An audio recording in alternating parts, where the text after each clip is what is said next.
गणेश विसर्जन मिरवणूक आता ऐन रंगात आलेली आहे आणि लालबागचा राजा हा भायखळा परिसरातील खटाव मिल परिसरामध्ये सध्या दाखल झालेला आहे आणि हा अतिशय महत्त्वाचा असा हा टप्पा लालबागच्या राजाचा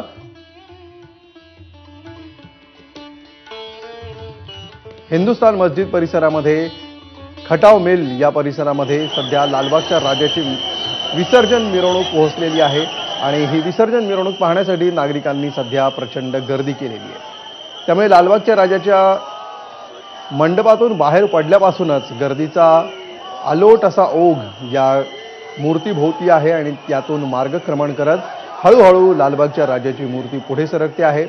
गिरगाव चौपाटीवर सध्या लालबागच्या राजाची प्रतीक्षा आहे।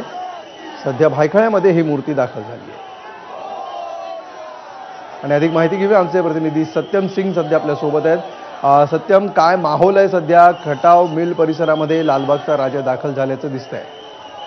नक्कीच अमोल, सकाळी 11 ते 12च्या सुमारास लालबागचा राजा मंडपातून मार्गात झाले होते। यानंतर 11 तासाचा प्रवास करत आता भायखळा पश्चिम परिसरात आले आहेत। अवघ्या काही मिनिटावर भायखळा अग्निशमन दलाचं जे केंद्र आहे त्या ठिकाणी पोहोचणार आहे। त्या ठिकाणी त्यांना अग्निशमन दलाच्या जवानांकडून सलामी दिली जाणार आहे। यानंतर राजा जे आहे ते गिरगाव चौपाटीच्या दिशेने निघणार आहे।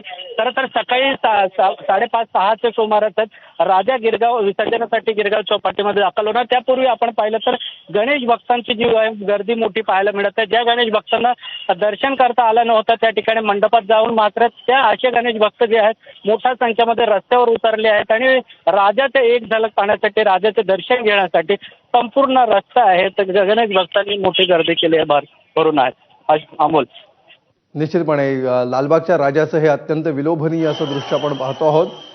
हिंदुस्थान मशिदीजवळ सध्या लालबागचा राजा पोहोचलेला आहे आणि त्यानंतर आता या ठिकाणी पहाटेच्या सुमाराला लालबागचा राजा गिरगाव चौपाटीवर पोहोचेल अशी सध्या शक्यता आहे। धन्यवाद या सविस्तर माहितीबद्दल।